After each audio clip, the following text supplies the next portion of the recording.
बंधुओं, सादर जय श्री कृष्ण।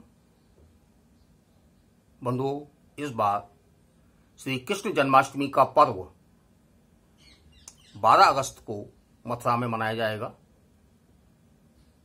मथुरा में श्री कृष्ण जन्म स्थान और विश्व प्रसिद्ध श्री द्वारकाधीश जी मंदिर में 12 अगस्त को ही व अन्य मंदिरों में भी 12 अगस्त को ही जन्माष्टमी का पर्व मनाया जाएगा। हालांकि गौड़िया संप्रदाय के लोग और प्राचीन केशव देव मंदिर और स्मार्त जिन्हें कहते हैं, वो एक दिन पहले यानी 11 अगस्त को इस पर्व को मनाएंगे। ये उनकी परंपरा है कि प्रतिवर्ष एक दिन पूर्व ही जन्माष्टमी का पर्व मनाते हैं। अब थोड़ा चर्चा करते हैं आगे कि भगवान श्री कृष्ण का जन्म बुधवार को ही क्यों हुआ, क्यों उन्होंने जन्म लिया बुधवार को। श्री कृष्ण चंद्रवंशी हैं, चंद्र उनके पूर्वज हैं चंद्रदेव, और बुध चंद्रमा का पुत्र है।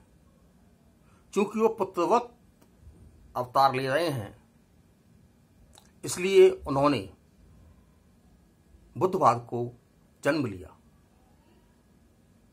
अब बात आती है रोहिणी नक्षत्र की। तो रोहिणी नक्षत्र चंद्रमा का सबसे प्रिय नक्षत्र है। चंद्रमा की सबसे प्रिय पत्नी रोहिणी है। इसीलिए भगवान ने रोहिणी नक्षत्र में अवतार लिया। अब बात आती है कि जन्म रात को ही क्यों लिया। चूंकि चंद्रमा रात्रि बेला में निकलता है, तो प्रभु की इच्छा थी, नारायण की इच्छा थी कि मैं कृष्ण रूप में अवतार जब लूं जब मेरे पूर्वज चंद्रदेव भी आकाश में विद्यमान हो, यानी मेरे जन्म को वो भी दृश्य कर सकें। इसलिए रात्रि बेला में जन्म का प्रावधान है। अब आती है कि अष्टमी तिथि ही क्यों। अष्टमी शक्ति का प्रतीक है। भगवान स्वयं शक्ति संपन्न है। भगवान स्वयंभू हैं, परब्रह्म है। तो परब्रह्म निश्चित रूप से शक्ति से परिपूर्ण होता है।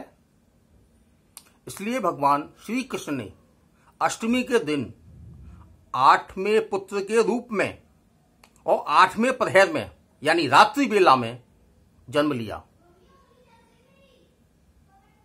भगवान श्री कृष्ण का जब जन्म हुआ है, उस समय अंतरिक्ष, पृथ्वी, समस्त प्रकृति सकारात्मक हो गई थी। एक बहुत सुंदर वातावरण अंतरिक्ष से लेकर पृथ्वी तक बहुत सुंदर वातावरण बन गया था। इसका उल्लेख हमारे धर्म ग्रंथों में मिलता है कि उस समय जितनी भी प्रकृति थी वह सकारात्मक हो गई। जैसे कि उसको भी प्रभु के अवतार की अभिलाषा थी। प्रभु ने समस्त वातावरण को सकारात्मक बनाते हुए इस धरा पर, भारत भूमि पर, मथुरापुरी में जन्म लिया। आज बड़े हर्षोल्लास के साथ ये पर्व केवल भारत में ही नहीं बल्कि पूरे विश्व में मनाया जाता है। विश्व के समस्त लोग इस पर्व को मनाते हैं। हालांकि इस बार लॉकडाउन के चलते या कोरोना महामारी के चलते ब्रज के अधिकांश मंदिर बंद हैं।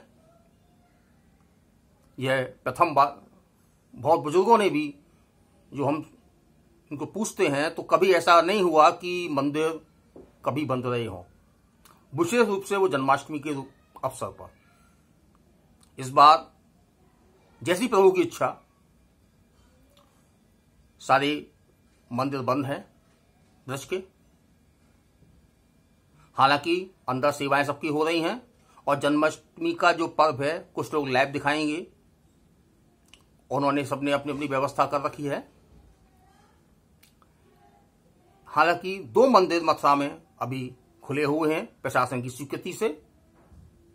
वह है श्री कृष्ण जन्मस्थान मथुरा, जहां भगवान श्री कृष्ण का प्राकट्य हुआ है, और ठाकुर श्री द्वारकाधीश जी मंदिर। लेकिन इन 3 दिन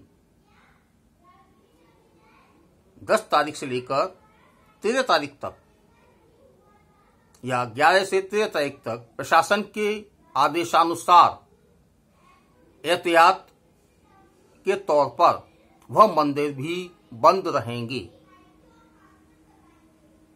यानी बाहर से आने वाले श्रद्धालु नहीं आ पाएंगे क्योंकि सीमाएं सील हैं, और स्थानीय भक्त भी दर्शन लाभ मंदिर पर जाकर प्रभु के आगे नहीं ले पाएंगे। केवल